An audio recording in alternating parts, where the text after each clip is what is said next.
Isa ka bang empleyado or isa kang tambay? Sa vlog na ito, babanggitin ko po ang kahalagahan ng pagiging empleyado. Pero bago yan, ito po ang kwento. Dati po kaming mananahin ng taon. Matagal po kami sa pabrika, matagal po kami nanilbihan sa mga pabrika. Halos 10 taon ng buhay namin ay nasa pabrika kami. Hindi masama ang pagiging empleyado. Sa katunayan, marami kaming fulfill doon. Maraming mga perks sa pagiging empleyado. Isa na yon, yung meron kang fixed income sa dulo ng linggo, masasahod mo na, or sa end of the month, meron kang masasahod. At yun ang bibigay sa atin ng kapanatagan. Kapag meron tayong trabaho, ay okay tayo. Meron tayong isusustain sa pamilya natin, ipambibili ng mga pangailangan. Ganun rin ang mga bayarin na kaagapay ng pagiging empleyado. Marami tayong magagawa bilang empleyado. Ang problema sa pagiging empleyado ay ang bilis natin maboring, ang bilis nating ayawan yung mga ibinibigay sa ating trabaho. Minsan pa, nag-i-end up pa yun sa pagiging tambay. Mas ginugusto nating magtambay kaysa magtrabaho ng mga paulit-ulit nating ginagawa. Kahit na ayaw mo ng trabaho mo, kahit na napipilitan ka lang, kung yun ang magsusustain ng mga pangangailangan ng pamilya mo,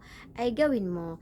Bigyan mo ng atensyon, galingan mo pa sa part na yan, kasi hindi mo alam sa dulo-dulo pala na kakapush mo, kakapursigi mo na maging mas maganda, mabuting empleyado or mabuting manggagawa, hindi mo pa alam na isa sa mga araw na iyon ay itataas ka na. Kaya angat na yung posisyon mo, hindi ka na lang bilang isang empleyado. Mainam din na habang empleyado ka, ginagalingan mo na rin sa part na yan. Hindi mo alam kung saan ka rin dadalhin ng pagkakataon, katulad niya na mananahi ka, tapos nung ginalingan mo doon, nagkaroon ka ng sarili mong tahian na i-apply mo yung mga aral doon sa kumpanya na pinasukan mo kung saan ka mang negosyo dadalhin sa buhay. Bakit ko to binabahagi sa inyo? Dahil alam ko sa pagiging empleyado, marami din tayong magagawa.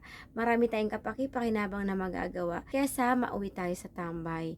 Maraming katulad natin na pinapangarap na magkaroon sana sila ng regular na trabaho. Ang kalaban natin kasi dito ay ang gutom. Kapag wala tayong trabaho, wala nga tayong generate na income, ay magugutom ang pamilya natin. Kesa sa pagulong-gulong ka lang dyan, pahiga-higa ka lang dyan, pahila-hilata ka lang dyan, naglalaro ka lang ng ML, sumasali ka sa mga online sabong, online gaming, magtrabaho tayo. Huwag tayong tambay, huwag tayong tamad. Marami tayong magagawa.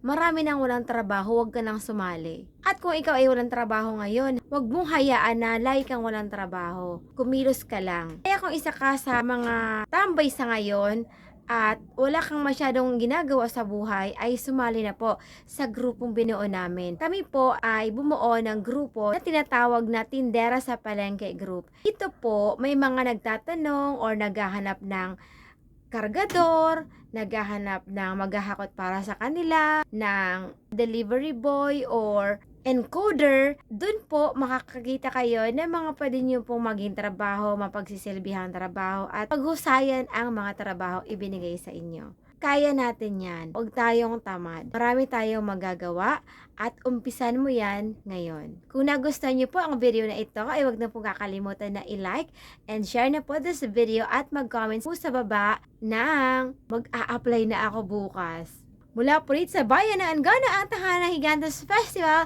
ako po si Joey na nagsasabing, walang imposible sa taong nagpupursige. Bye for now!